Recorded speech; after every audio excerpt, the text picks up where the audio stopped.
This is the Honor X9b.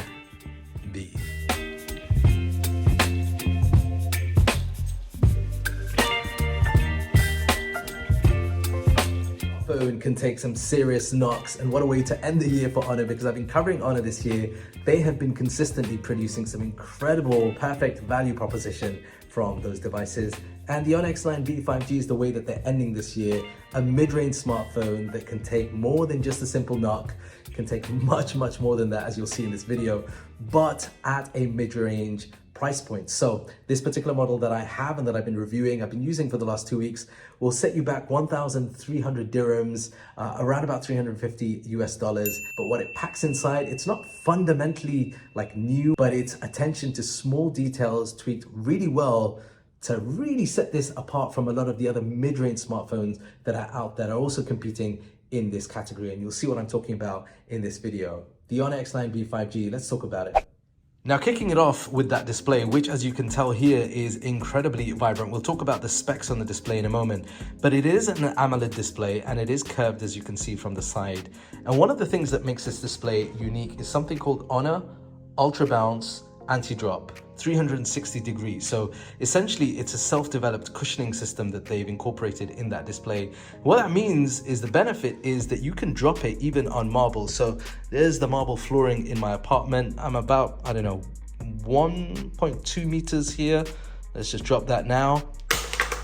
It will drop all the way down and you can see that display is still intact. Impressive, right? Let's just do that again. Here we go, here we go. Ooh, it sounds so painful, but check that out. That display is perfectly fine.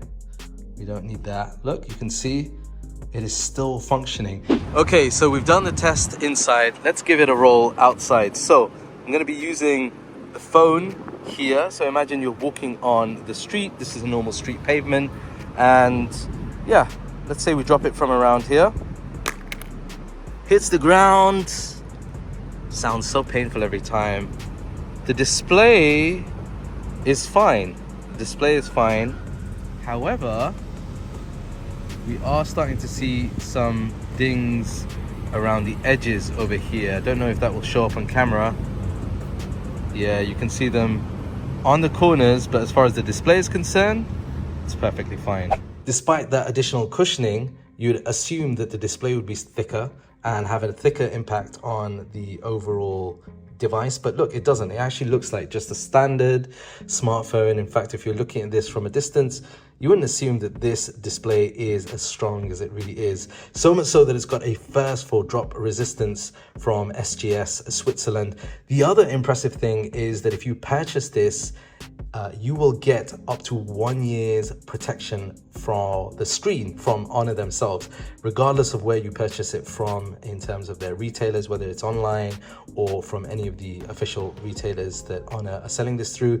That is incredibly impressive. So peace of mind, at least for a year, that display is gonna hold out. As well as all those benefits from the strong display, you also have a display that works really well when it comes to the things that you would expect it to do. So 120 Hz refresh, super smooth scrolling, and you also have a vibrant punchy display, great for media and gaming, and you also have eye protection controls through the software, so lower blue light and also controls over dimming as well. So we've spoken quite a bit about the display on the front. Let's turn it around and touch on another feature, which is this Matrix AI vision camera. So on the back, you have the camera array, which is arranged in this quite unique look, but I do like how there is this ridges on the edge of the camera ring in the middle. It reminds me of something that you might find on a luxury watch, like a bezel of the watch. But anyway, this is made up of a 108 megapixel ultra clear camera. It's paired up with a 5 megapixel for the ultra wide and 2 megapixel for the macro, and that's on the back. But then on the front, we have a 16 megapixel camera for the selfie.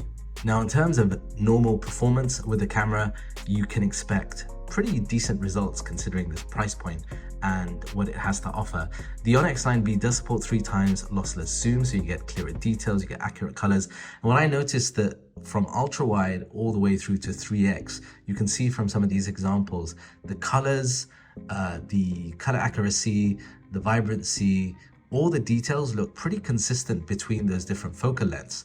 Where you start to see more pixelation and more noise is when you go higher than 3x. So this has a maximum of 8x, and that's where you will notice more of that noise and distortion. But anything from ultra wide up to 3x performs very well. Now in low light performance, you're getting, again, with the night mode, pretty decent shots at 1x and 3x. There is slight over processing here, but all in all, I think pretty decent considering that this is a mid-range smartphone. Now, as far as performance is concerned, Honor have packed in the 4nm chipset. This is Snapdragon 6 Generation 1 processor. It performs really well in terms of multitasking, gameplay, day-to-day. I think most users will be very, very happy with that. Paired up with the 12 gigabytes of RAM and the 256 gigabytes of storage, you don't have anything to worry about if for most users that are going to be aiming at this for a mid-range smartphone. What I have found is with gameplay as well, no heating to kind of report on. It does get slightly warm, but that's perfectly fine with this kind of mid-range smartphone, so nothing to negatively report on there. This also comes with Android 13 right out of the box, and then there's Honor's own UI on top of that. What is good to see is that it works with Google mobile services, so it's not like you have to work around any issues. Google Play Store, I've downloaded, all the Google kind of apps, the Android apps that you would want to use. So if GMS is important to you and you want to run Google mobile services from this device, then it gets a thumbs up over there. The other thing that I've got to mention is the battery life. So this comes with a whopping large battery, and it also comes with a fast charger right in the box. It's crazy, isn't it? We're in 2023 and it's only mid-range smartphone companies that are including, fast charging bricks in the box, whereas flagships don't do that. But anyway, it does come with that. There is no wireless charging, which doesn't affect everybody, but it does affect me because I've got so many wireless chargers around the house. But you will get plenty of juice with that charger if you decide that you need that on the go. So nothing to complain about there. Talking of battery life though, I have pushed and pushed and pushed this. I've got close to almost 2 days easy worth of battery. And that is considering I've been testing this out. I've been using tons of social media on this. So, for most users, you can expect very, very good battery performance with this overall. But let me know your thoughts down below in the comments. And if you've enjoyed this video, be sure to hit that subscribe button, hit like, and check out this other video here. I'll see you in the next video. I'm Kwan. Peace and blessings.